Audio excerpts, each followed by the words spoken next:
Irmãos e irmãs em Cristo Jesus, mais uma vez vamos trazer a mensagem a todos vocês via internet.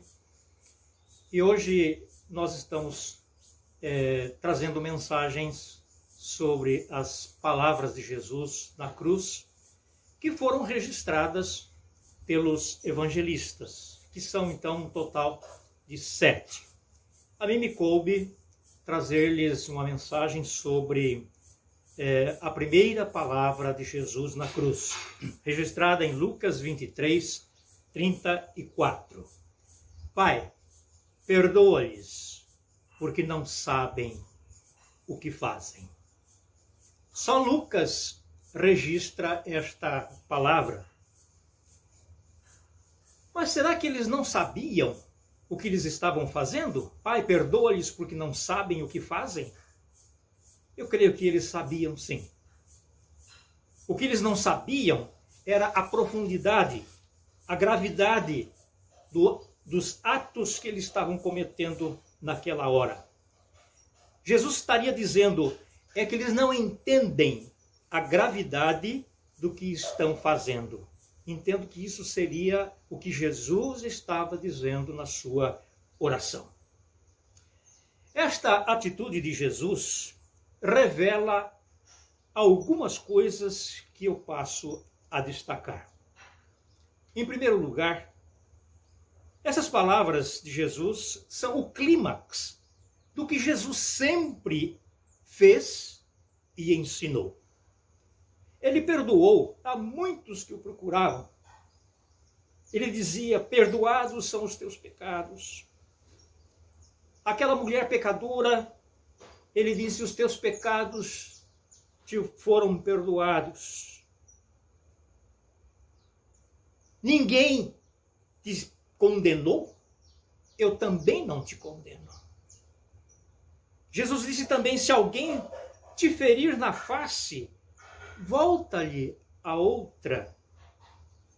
Na oração que Jesus ensinou, ele diz lá, perdoa-nos as nossas dívidas, assim como nós perdoamos aos nossos devedores. Um discípulo perguntou a Jesus, até quantas vezes devemos perdoar, Senhor? Até 7? E ele disse, eu não digo até 7, mas até 70 vezes 7. Então, esta atitude de Jesus perdoando a multidão que o estava crucificando, ele estava dizendo o clímax de tudo aquilo que ele fez e ensinou. Em segundo lugar, quero dizer que isto é uma confirmação da teologia do Velho Testamento. Que Deus é misericordioso, que Deus é amoroso, que Deus é compassivo, que Deus é perdoador. Isso nós encontramos não só palavras a respeito disso, mas atos de Deus perdoando o seu povo em tantas vezes que esse povo ofendeu a Deus. Mas uma terceira coisa quero destacar aqui, desta palavra de Jesus, é que ela confirma a verdade de que o perdão é incondicional. Não é meritório. Jesus não perdoou aquela multidão porque merecia alguma coisa. Muito pelo contrário, esta multidão o estava crucificando. Também, Jesus não estava perdoando porque tinha algum interesse que estava escondido. Não. Uma quarta coisa que eu quero destacar desta palavra de Jesus, Pai, perdoa-lhes porque não sabem o que fazem, é que esta palavra é um referencial para nós que somos seguidores de Cristo, que somos comprometidos com Cristo, que somos um em Cristo e que fomos crucificados também com Cristo Jesus. Parece que isso é impossível aos homens, porque nós somos pecadores. Mas isso é possível sim. E nós nos lembramos da atitude de Estevão, que que, morrendo apedrejado, disse em oração: Pai, não imputes este pecado. E para encerrar esta minha fala sobre a primeira oração, a primeira palavra de Jesus quando foi crucificado, é a questão da vivência do perdão. Nós precisamos vivenciar esse perdão sempre. Por quê? Porque confirma a nossa união com Cristo. Se nós estamos unidos a Cristo e Ele perdoou os seus inimigos, os seus algozes, cabe a nós fazer isso também. Ela deve ser também a expressão da nossa obediência a Cristo. Se somos obedientes a Cristo, nós fazemos o que Ele fez. Nós perdoamos. A vivência do perdão também é libertadora das culpas daqueles que nos ofenderam, daqueles que fizeram coisa errada, que cometeram pecados. Eles vão ser perdoados, vão se sentir perdoados e vão encontrar condições de refletir sobre isso, sobre o perdão, sobre Deus que é perdoador e que os seus seguidores também são perdoadores. Quando nós vivenciamos esse perdão, também nós expressamos o nosso amor. Deus é amor, Jesus é amor, por amor Deus mandou Jesus, Jesus viveu este amor, ensinou o amor, e nós temos que aprender que devemos amar. E quando nós vivemos o perdão, nós estamos demonstrando de que nós amamos as pessoas. Mas ela é libertadora também de ódios, de ressentimentos e de enfermidade. Quem não perdoa fica remoendo o problema do outro. E nós ficamos a carregar o problema do outro enquanto nós não perdoamos.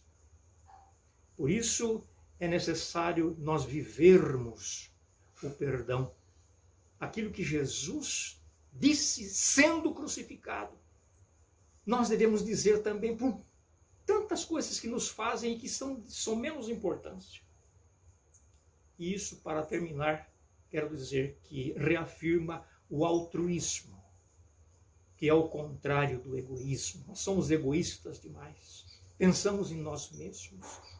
E quem vive para Cristo não vive mais para si mesmo, mas vive para Deus e vive também para o outro. Somos altruístas quando nós usamos do exercício do perdão. Pai, perdoa-lhes porque não sabem o que fazem.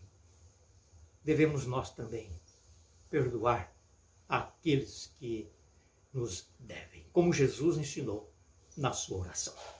Amém.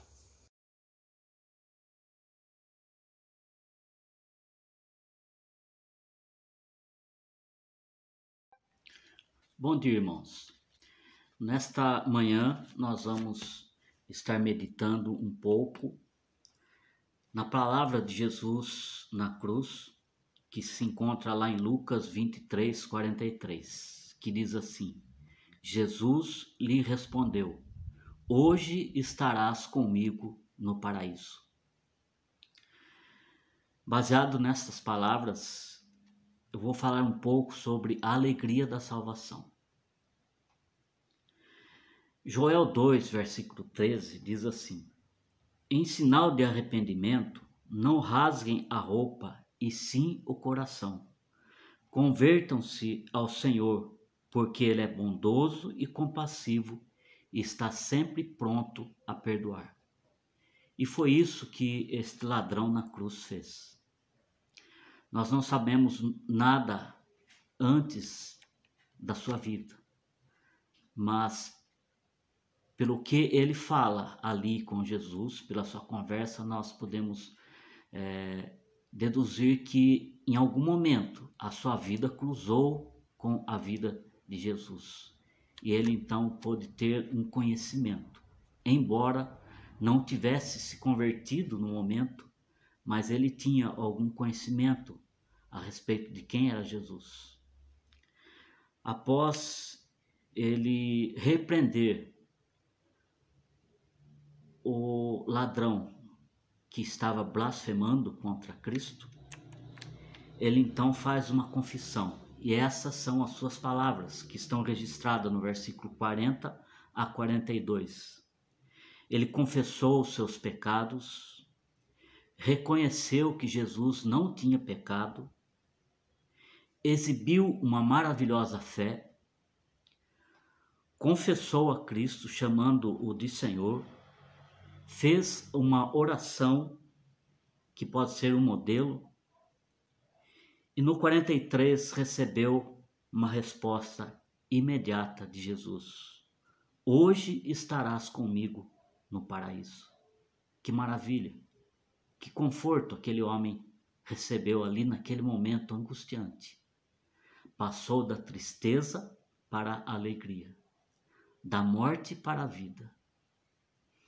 Passou da tristeza da cruz à alegria de uma coroa celestial que está reservada nos céus a todos aqueles que junto com Deus vão morar.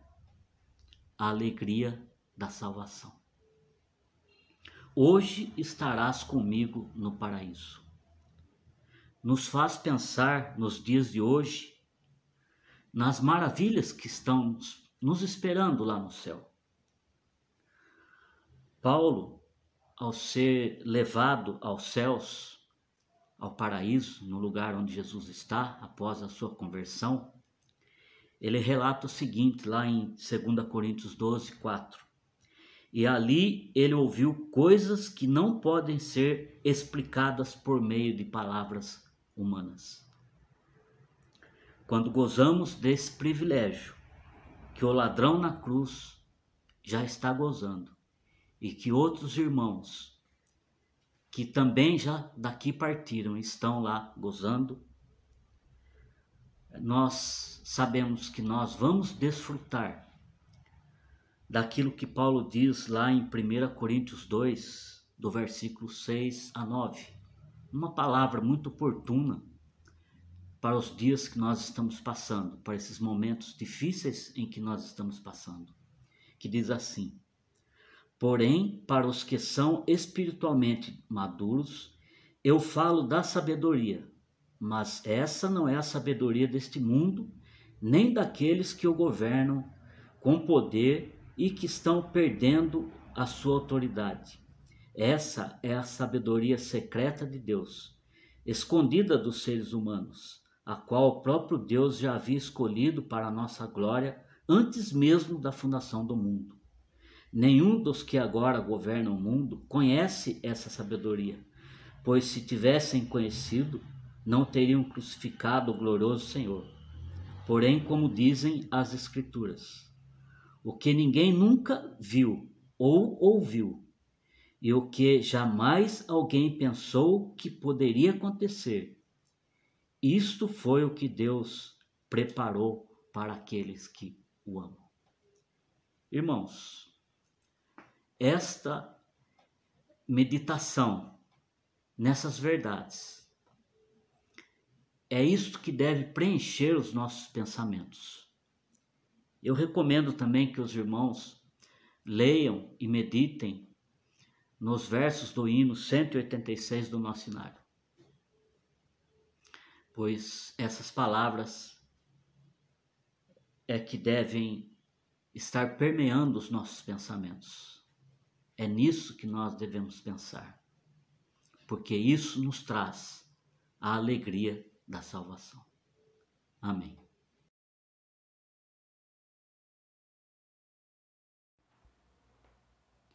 Que a graça e a paz do Senhor Jesus repouse sobre os irmãos da Igreja Presbiteriana de Batovi, de todos aqueles que assistirem este vídeo. Muito obrigado ao reverendo Edivaldo pelo convite para participar deste momento. As 7 palavras da cruz. A minha é a terceira palavra. Evangelho de João, capítulo 19, versículos 26 e 27. Mulher, eis aí teu filho. Filho, eis aí tua mãe. Que cena que nós temos diante de nós? O Mestre crucificado entre 2 malfeitores. O Deus que se fez homem veio a este mundo para resgatar pecadores foi morto, humilhado, ultrajado por aqueles a quem veio salvar. Soldados repartindo as poucas vestes do crucificado como se isso fosse um prêmio. Discípulos sumiram, irmãos de Jesus não apareceram, mas estavam ali 4 mulheres. Mulheres que acompanharam Jesus no seu ministério e o acompanham na morte. E junto a elas está o discípulo amado, João. A primeira questão importante aqui que a gente vê é que Jesus não divinizou, não endeusou a sua mãe. Ele não está concedendo poderes especiais a Maria. Não é isso que o texto traz. Mas o que chama a nossa atenção aqui é que quando Jesus trata da mãe, quando Jesus se preocupa com a mãe, ele, mesmo morrendo na cruz, mesmo tendo a dificuldade, a dor, ele se preocupa com o ser humano. Ele estava ali para salvar o ser humano, mas ele se preocupa com o ser humano. E o amor deste momento é o amor baseado na cruz, no céu, na entrega, na doação. Mas Jesus Cristo diz assim, mulher. Por que ele não disse Maria? Por que ele não disse mãe? Por que será que ele disse mulher? Alguns comentaristas dizem aqui que a mesma multidão que gritou crucifica-o, naquele momento poderiam identificar Maria como a mãe do crucificado e poderiam hostilizar Maria, maltratar Maria. Por quê? Porque a mãe do crucificado era a mãe de um homem que, naquele momento, tinha se tornado um maldito da humanidade. Mas quando ele age e chama a sua mãe de mulher e diz, mulher, eis aí o teu filho, ele está não identificando a mãe, mas trazendo à mãe o cuidado especial que ela precisava. Nessa altura, José já poderia ter morrido. Não se fala de José nos evangelhos. Devia de estar morto. Quem iria cuidar de Maria? Os filhos? Os filhos nem apareceram ali, pelo que o texto não fala nada. Mas Jesus sabe da capacidade de João, do cuidado de João, do amor de João. E ele entrega Maria aos cuidados de João. Nós não temos informações suficientes por que foi deixada só com João. Alguns dizem que ele teria condições de cuidar dela. Mas o que chama a nossa atenção é que Jesus, num ato de profundo amor, ele cuida daquela que foi especial para a sua vida.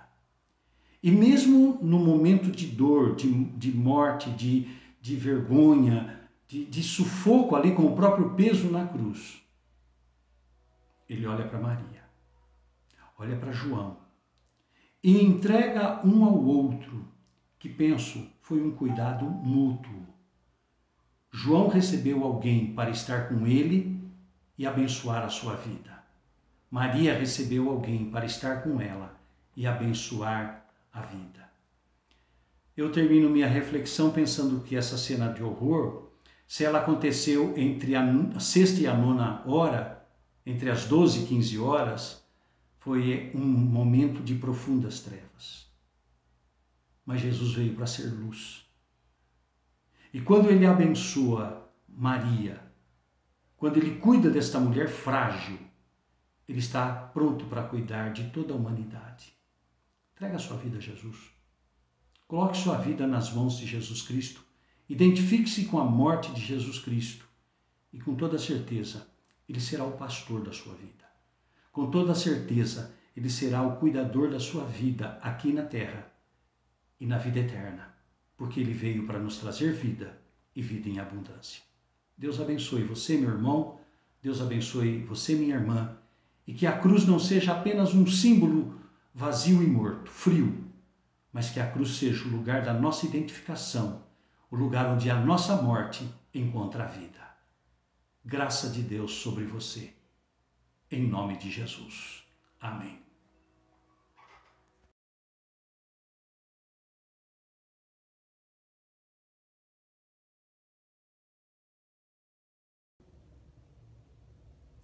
A quarta palavra da cruz. uma palavra de desamparo. Evangelho segundo Mateus, capítulo 27, versículo 46, nos diz o seguinte: Deus meu, por que me desamparaste?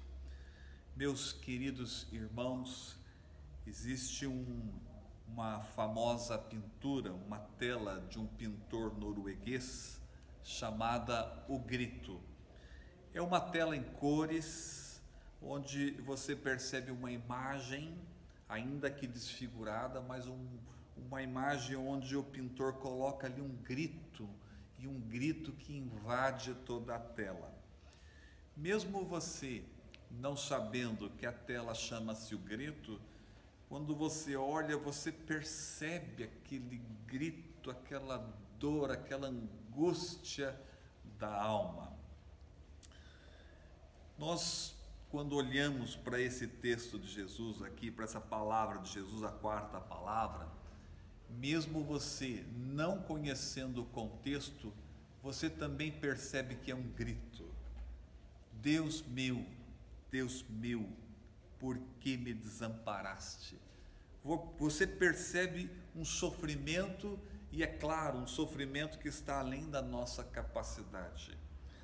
Grandes pensadores, meus queridos irmãos, grandes autores, grandes teólogos, nos falam da impossibilidade de compreender na sua extensão o grito de Jesus.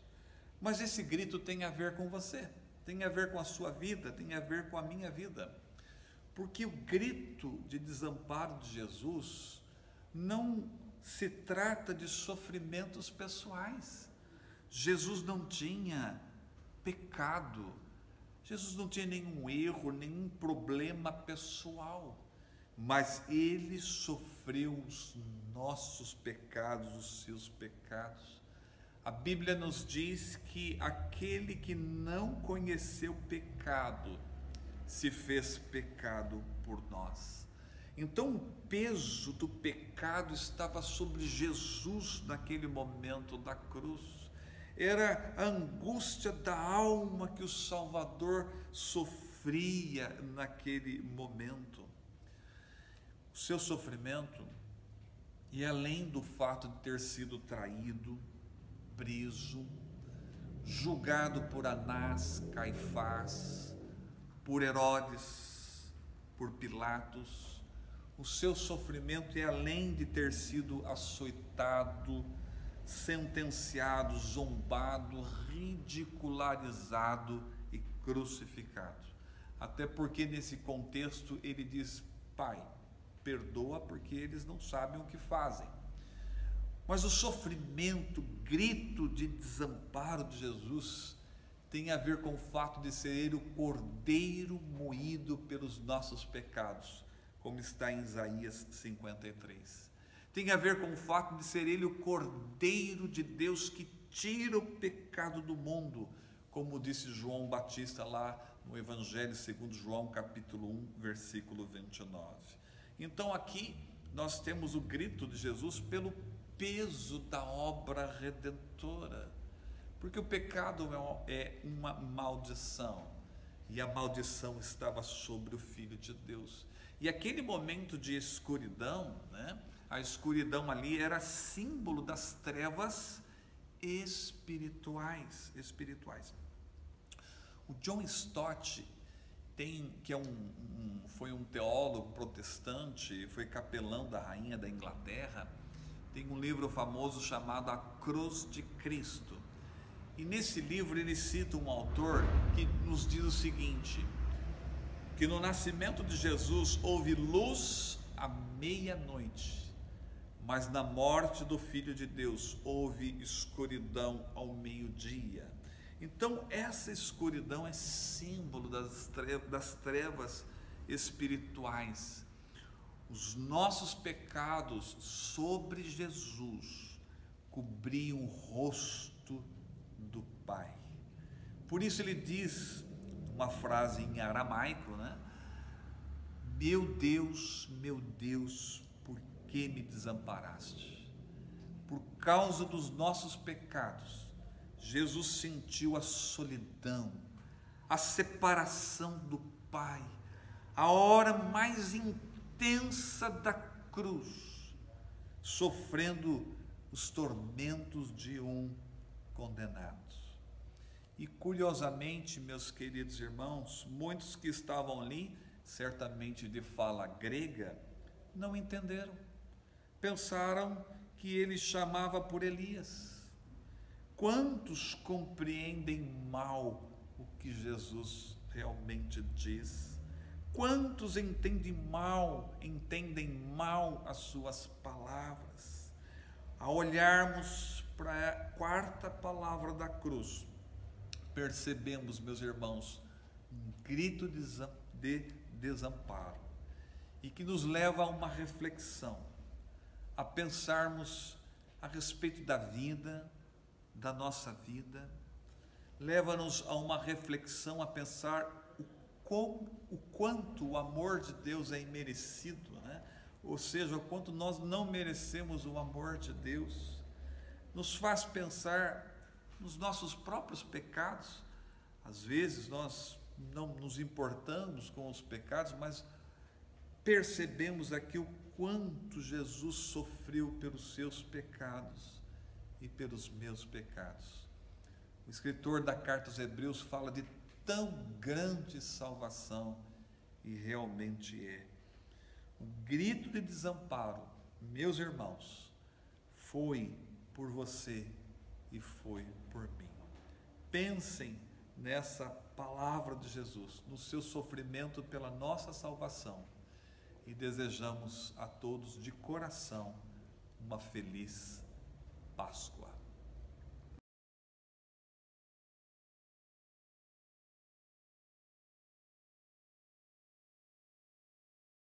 Graça e paz. Nós estamos aqui para falar da quinta palavra da cruz. Vamos ler então João capítulo 19, os versos 28 e 29. Depois, vendo Jesus que tudo já estava consumado, para se cumprir a escritura, disse: tenho sede. Estava ali um vaso cheio de vinagre, embeberam de vinagre uma esponja, e fixando-a num caniço de sopo, aproximaram a esponja da boca de Jesus. Então, a quinta palavra, tenho sede. Aqui nós temos o cumprimento da profecia lá do livro dos Salmos, lá no capítulo Salmo 69, versículo 3. Estou cansado de clamar, secou-se minha garganta, os meus olhos desfalecem de tanto esperar por meu Deus. E no versículo 21 do Salmo 69, por alimento me deram fel, e na minha sede me deram a beber vinagre. Olha o cumprimento também, Mateus 27, 34. Deram-lhe a beber vinho com fel, mas ele, provando, não o quis beber. Então, há quem veja nesse texto a ação redentiva de Jesus. Então, Jesus é o Redentor. Então, alguns interpretam, no fato de Jesus afirmar, tenho sede, que Jesus estava demonstrando que ele é a fonte de água da vida, como sendo ele a provisão de Deus para a salvação do homem. Então, como expressão de sua sede por salvação, Jesus morre de sede para dar água da vida ao sedento. Jesus pagou com o seu sofrimento para que nós pudéssemos ter a água da vida. Ele é a fonte a jorrar para a vida eterna. E vemos também aqui, Jesus é verdadeiramente homem, quando ele disse, tenho sede. Jesus com sede? Como outras pessoas? Sim, Jesus com sede, porque ele era verdadeiramente homem, ele é verdadeiramente homem, quando assumiu a natureza humana. Tenho sede. Aqui fica muito claro a natureza humana de Jesus. Então, aquele que disse, tenho sede, para aquele que crê, é fonte de água viva para o coração, para a vida eterna. Então, Agostinho disse, a tua sede, Senhor, é a minha salvação. Não resta dúvida que nós estamos vivendo dias tão difíceis, ó Pai. Mas é muito importante lembrarmos do sofrimento de Jesus. Tudo aquilo que Jesus passou na cruz do Calvário por nossa causa. Isso deve nos dar alento, isso nos deve dar força, isso nos deve dar a nós gratidão a Deus por Jesus Cristo. Lá em Isaías 55:1, a todos vós, os que tendes sede, vinde às águas. E no último livro da Bíblia, Apocalipse, no capítulo 22, versículo 17, nós lemos: vem, aquele que tem sede, venha, e quem quiser, receba de graça a água da vida. Então, nós esperamos que você creia nesta verdade, que você sabe que Jesus é a água da vida. Então, venha até Ele e tenha sua sede dessedentada. Eu quero terminar lembrando quando Jesus teve aquele diálogo com a mulher samaritana. Então, Jesus ofereceu a ela a água da vida. Só Jesus pode satisfazer a sede da nossa alma. Vou terminar com uma oração. Senhor, nós te agradecemos, porque Jesus é a água da vida. Nele nós encontramos tudo o que nós precisamos. Nós te louvamos porque Ele veio este mundo e morreu em nosso lugar. Ressuscitou e vivo está à tua direita. E um dia voltará para nos buscar. Nós oramos no nome dEle. Amém.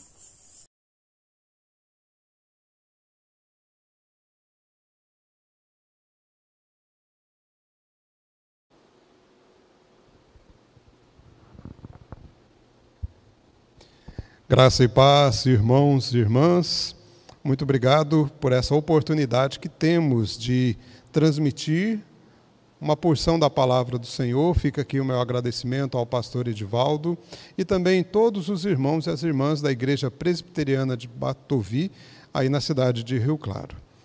A sexta palavra que o Senhor Jesus disse na cruz se encontra no Evangelho de João, capítulo 19, versículo 30.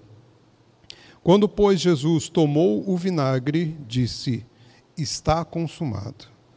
E, inclinando a cabeça, rendeu o espírito. Está consumado. Pai amado, nós te agradecemos por esta palavra e rogamos que o teu Espírito nos ilumine para compreendermos a tua vontade. Em nome de Jesus que oramos. Amém. As palavras ditas pelo Senhor Jesus na sua morte, na sua crucificação, são palavras preciosas, todas elas muito benditas e todas elas com propósitos, como os irmãos e as irmãs já viram as demais palavras anteriormente. Essa palavra, essa expressão está consumado, mostra que algumas coisas se completaram. E nós podemos perceber que está consumada toda a exigência da lei. Tudo aquilo que a lei exigia, Jesus consumou. Até este momento, até o sacrifício do Senhor Jesus ali na cruz, todos entendiam, porque a lei assim dizia, que haveria então absolução dos seus pecados, haveria assim o livramento, o perdão dos seus pecados, pelo derramamento de sangue, que se fazia através de animais. Mas depois da morte do Senhor Jesus ali na cruz, não é mais necessário, porque Jesus é o Cordeiro perfeito. E tudo aquilo que a lei exigia para que então tivéssemos o perdão, Jesus cumpriu e cumpriu por nós. Jesus consumou este ato, se entregando ali na cruz. Então está consumada toda a exigência da lei. Mas também está consumado o cancelamento de uma dívida. Em Colossenses, Paulo diz que o escrito de dívida que era contra nós foi anulado, foi cancelado quando Jesus se entrega na cruz. Quando aqueles pregos atravessam o Senhor Jesus e o encravam na cruz, ali também foi encravado a dívida que nós tínhamos, os nossos pecados que causam separação entre nós e o nosso Deus. Também era uma dívida, é uma dívida. Devíamos justiça, devíamos a obediência, e algo então ficou desproporcional, e somente o ato do Senhor Jesus, se entregando ali na cruz, é que pôde cancelar essa dívida. Não é pelo meu esforço, não é pelo seu esforço, não são pelos nossos méritos, mas única e exclusivamente pelos atos do Senhor Jesus ali na cruz. Mas, meus queridos, também está consumado aqui o maior ato de amor de todos os tempos e de toda a eternidade. Quando o Senhor Jesus diz está consumado, Ele está de fato garantindo o que no versículo 16 do capítulo 3 deste mesmo Evangelho diz: porque Deus amou o mundo de tal maneira que deu o seu Filho unigênito, para que todo aquele que nele crê não pereça, mas tenha a vida eterna. Aqui, meu querido, Jesus consuma este ato de amor, Ele deixa pronto, Ele nos prova o seu amor, se entregando lá na cruz, morrendo por nós, sendo nós ainda pecadores. Meu querido, se hoje de repente você está triste, está desanimado, está sem esperança, está frustrado, eu te convido a olhar para a cruz. Eu te convido a olhar para o Senhor que consumou ali na cruz uma obra perfeita. Porque a lei assim exigia. Porque somente através deste ato é que as nossas dívidas foram pagas. Mas porque quando você olhar para a cruz, você vai entender o que é amor de verdade. E vai poder ver que há uma vida especial que Deus dá somente àqueles que olham para a cruz. Que conseguimos superar todas as dificuldades dessa vida e alicerçar o nosso coração para uma realidade maravilhosa que se encontra na glória preparada por Ele. Que Deus te abençoe e que alicercemos sempre o nosso coração e que olhemos sempre para a cruz para comprovar o verdadeiro amor.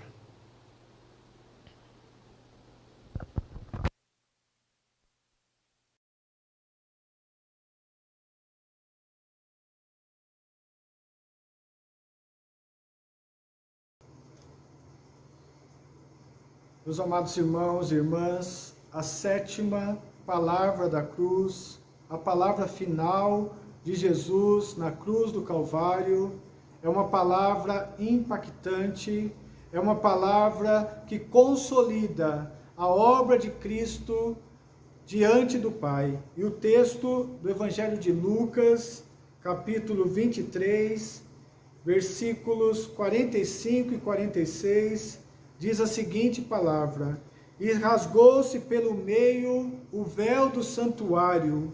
Então Jesus clamou em alta voz: Pai, nas tuas mãos entrego o meu espírito. E dito isto, expirou.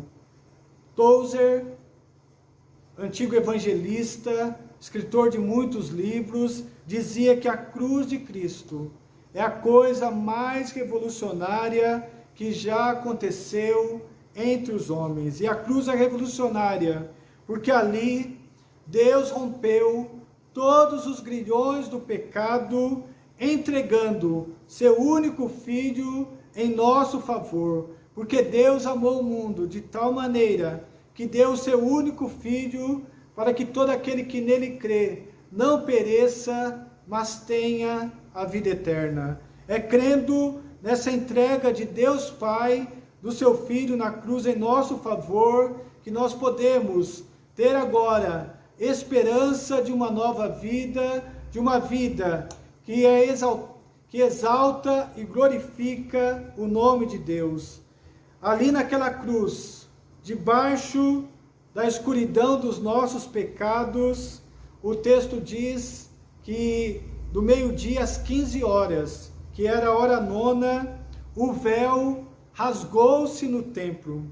A cortina enorme que separava o Santo dos Santos do resto do santuário, o rasgar do véu, naquele momento, significou que agora o caminho para Deus estava aberto para todos aqueles que confiam nos exclusivos méritos de Jesus Cristo. Esse foi o sinal definitivo para que Jesus fizesse então a sua entrega final diante do Pai. Ali Jesus clamou em alta voz: Pai.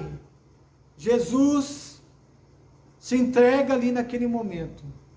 como sacrifício vivo, santo e agradável diante do Pai.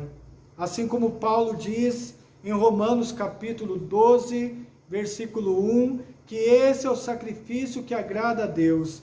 E esse sacrifício, ele era exigido por Deus como oferta pelo pecado. Uma vítima inocente deveria ser entregue pelos pecados do povo de Deus. João capítulo 1, versículo 29, diz que Jesus é o Cordeiro de Deus que tira o pecado do mundo. Somente uma vítima inocente, como Jesus, que era sem pecado, poderia ser sacrificado em nosso lugar. Então, nas mãos de Deus, naquele momento, Jesus vai entregar o seu espírito.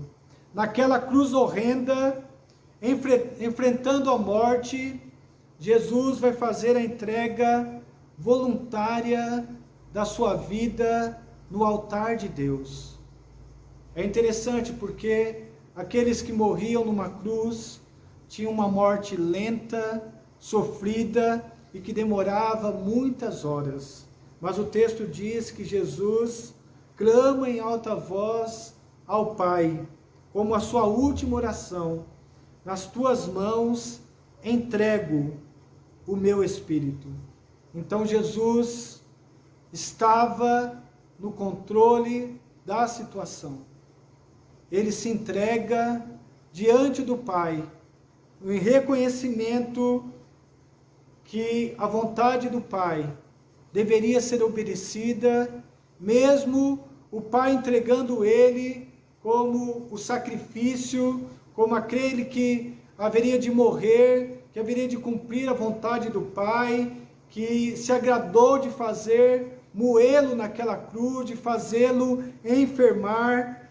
O texto de João, capítulo 10, versículos 17 e 18, diz que o Pai amava Jesus, porque ele entregava a sua vida de forma voluntária, obedecendo à vontade boa, perfeita e agradável do Pai. Então Jesus faz essa entrega diante de Deus Pai, uma oferta de si mesmo, uma oferta sem mácula, sem pecado, diante do Senhor. John Stott também tem uma frase interessante, porque ele diz: ele levou sobre si o juízo que merecemos, a fim de trazer o perdão que não merecemos.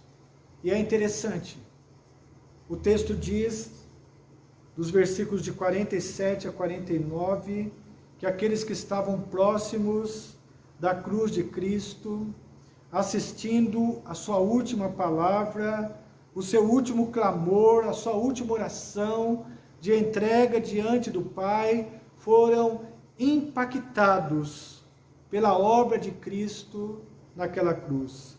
O centurião reconheceu, ao ouvir o brado final de Jesus, que verdadeiramente Jesus Cristo era justo e era inocente das suas acusações. As multidões que assistiam aquele espetáculo retiraram-se, lamentando e batendo no peito. E todos os conhecidos de Jesus e as mulheres que o seguiam ficaram contemplando, admirados pela morte e sacrifício de Cristo, ali, naquele exato momento da entrega final, voluntária e total de Jesus, onde ele entrega o seu corpo, onde ele derrama até a última gota do seu sangue precioso. Deus provou o seu amor para conosco, pelo fato de ter Cristo morrido por nós, sendo nós ainda pecadores. Então a pergunta que fica para nós nessa manhã, onde comemoramos a paixão de Cristo, é uma pergunta: teria você coragem de não amar Jesus Cristo? Paulo dizia em Gálatas capítulo 2, versículo 20, a parte B do versículo: vivo pela fé no Filho de Deus que me amou e a si mesmo se entregou por mim. Havia um livrinho antigo, um pequeno livreto, chamado Conhecer Jesus é Tudo. O autor se chamava Alejandro Burion, e eu vi uma mensagem dele onde ele diz que ele não entendia como aquele livrinho fez tanto sucesso no meio das pessoas que o compraram. Ele escreveu com o objetivo de ajudar pessoas, mas a cada ano que ele via, e se passaram, quando eu vi a mensagem, mais de 25 anos que o livro dele tinha sido lançado, na década de 80, ele dizia que aquele livro, Conhecer Jesus é Tudo, ainda impactava a vida das pessoas, porque ele trazia perguntas de pessoas que, apesar de estarem na igreja, não entendiam a Jesus, o que ele fez por nós e como andar com ele, como ser um seguidor, um discípulo de Cristo. Essas pessoas estavam na igreja, conheciam as verdades do Evangelho, mas não conseguiam viver o Evangelho da graça de Cristo.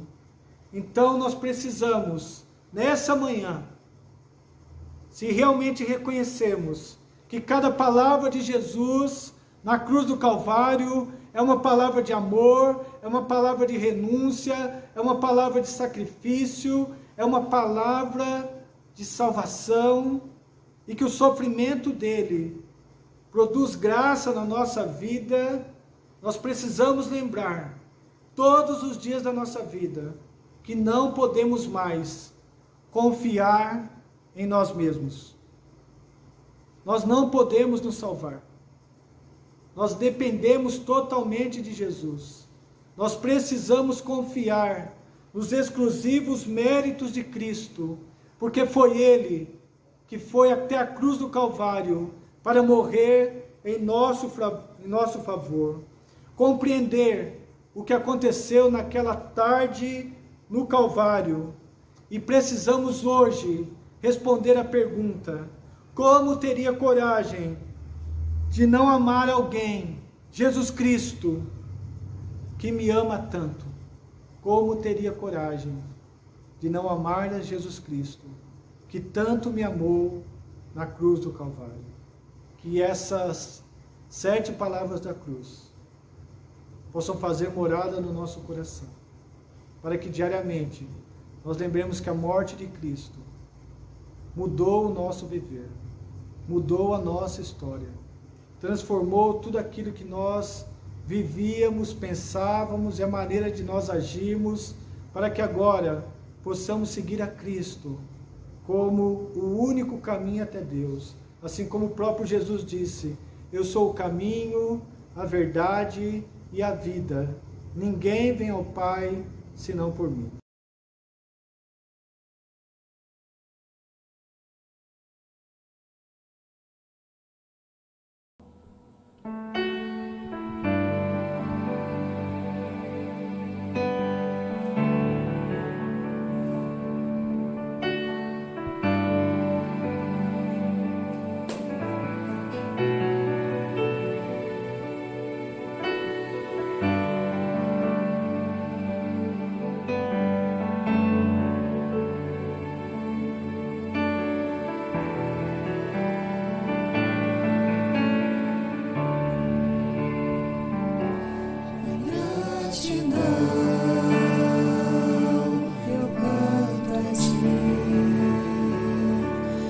Coração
Receba agora a bênção apostólica e agora, irmãos e irmãs, que a maravilhosa graça do nosso Senhor e Salvador Jesus Cristo, que o amor de Deus Pai Todo-Poderoso e que a comunhão, o conforto e a unção do Espírito Santo de Deus esteja sobre nós, sobre nossas famílias, sobre a Igreja Presbiteriana de Batovi e sobre todo o povo de Deus, hoje e para todo sempre. Amém. Deus abençoe a todos. Celebre a vitória de Jesus sobre o pecado. Deus abençoe a sua vida e a sua família.